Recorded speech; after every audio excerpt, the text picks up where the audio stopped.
Stephen Pereira and Charlie Rogerson. We are doing a series of presentations on Teilhard de Chardin's book, The Human Phenomenon.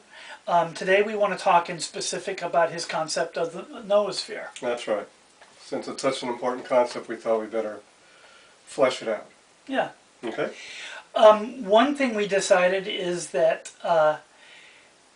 what's one of Teilhard's really important contributions was that Teilhard provides a timeline, a historical timeline for the evolution of the noosphere, and he says that it paralleled the evolution of consciousness, starting from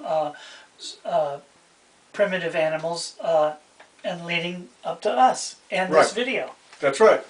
So noosphere really means the sphere of consciousness, like biosphere means the sphere of biology, and Teilhard's very concerned about how this spread in the same way that the biosphere spread around the spherical globe till life had occupied the oceans and all the land masses.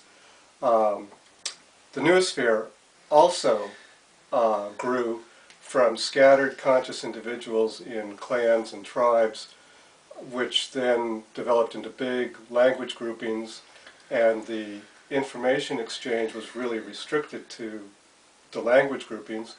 And then through the development of trade and exploration and travel, development of money and commerce, you've got this slow development of an international culture and the beginnings of the global noosphere. So where is the noosphere now? What is it now? What's the big deal about this?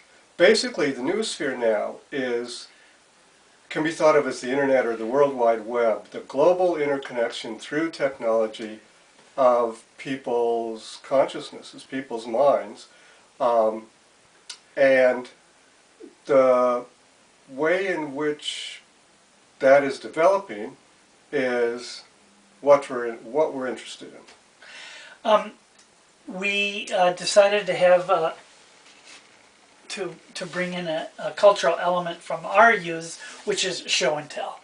So I thought, or we both thought, that the Starbucks cup, which basically is the source for this entire series of videos because of the gallons of coffee we've drunk while doing that's it. True. We thought this would be a very good example of one manifestation of a broad interpretation of metadata. For example, when we went and bought this Starbucks cup today full of coffee, it came with a lid. This lid is a physical object in the material world. You can touch it, feel it, it's there. However, it is surrounded by what Charlie and I decided could well be called a halo of metadata and non-material aspects to it that are very important to how it got on this cup, and quite easily to ignore. It's quite easy to ignore them, but they exist nonetheless. For example, what are the specifications for this cup? The cup lid. What's its color? Right. Who supplies it? What's the unit cost? What would Starbucks do if they lost their top three suppliers? Where would they go next? These are all, this kind of information may in fact exist physically, like on a sheet of paper somewhere, but for the most part its real existence is in a non-material world that Teilhard would call the noosphere. That's right, because Starbucks knows, in the consciousness of people at Starbucks, they know they need this. People know how to make this. People know how to order this. And after a while, they don't really need the paper specifications anymore. The processes are completely set up. They know how to do it, and they just do it. Right. It's all just conscious. Right. And it produces this thing. And by the way, this is an example. This is all, Starbucks is international. I mean, you show this symbol, that symbol there. Right. People all around the world know what that means. It's a shared experience. They know what coffee tastes like. So this is an example, actually, of one part of the noosphere is coffee culture. Okay, what next? Okay, so that's sort of where we are now with the noosphere, which is a very big thing to put your arms around when you start to expand it to the halo of data and information that surrounds every physical object. But where are we going? We're going from, there were only, Lord, like 20 years ago, there were only a few people connected to the internet. And then there was email. And then there was the World Wide Web. And faster and faster, people around the world are becoming connected to the internet. So it's starting to fill in. Charlie and I have decided that that we think that the science of the future will support the exploration of this space, call it the noosphere or not. Not only are they going to support the exploration and the delineation of the noosphere, they're going to help monetize it and harness it for commercial exploration. That's just... Which is already going on. Right. Right. It's already going on. You can think of Hollywood as monetizing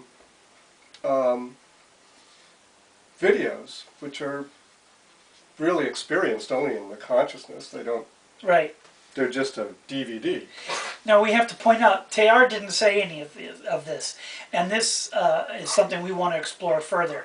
I think that we should wrap up by saying, if you want to see this process evolving right in front of your eyes, all you need to do is look at an age group of kids between 10 and 35 years old. To us, a 35-year-old is still a kid. Right, but they don't like to be called. No, of course not. Of course they don't, and they shouldn't. Right. However, watch their behavior. Watch what they're doing. Watch the things that evolve first in that age group. You're seeing the breaking of the next wave of the noosphere. Right. To be continued. To be continued. We're enjoying doing these, obviously. The coffee is great. Any comments you have, please go to the YouTube video and leave us a comment. We'll be glad to respond if we can. And we'll continue. Right. And if you don't like our haircuts or the way we dress, you can tell us that too. That's right. Okay. Thank you, Charlie. All right. See you next time. Awesome.